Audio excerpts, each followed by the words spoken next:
supranti, aš noriu gyventi ir ką mano vaikai gyventų savo šalyje, ne užsienį dirbtų, vergautų, bet kad savo šalyje atiduotų duoklį. Nė viens mes nenorim važiuoti į užsienį dirbti tenai vergais. Bet veričiai reiškia tavi išvarą iš valstybės, kaip kokį valkatą.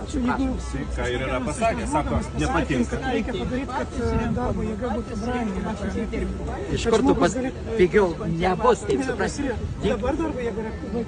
Mes turim padaryti. Iš tikrųjų, tai jie patys. Kad sumokėt mums dirbti. Imkim Danijoje. Tu girdėjai, kad Danijoje būtų kiaulių maras?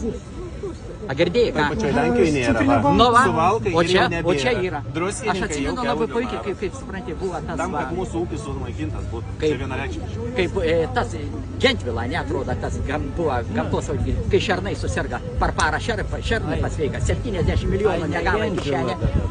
Supranti, jo, ant ryto šernai viskas, uodegos į viršų laksto po mišką. Mes visiškai Visi apie tą patį sveiki. šnekam. Bet visa šita jūsų energija, pykčio turėtų būti nukreipta ne į čia. Ne čia, o ten, ne.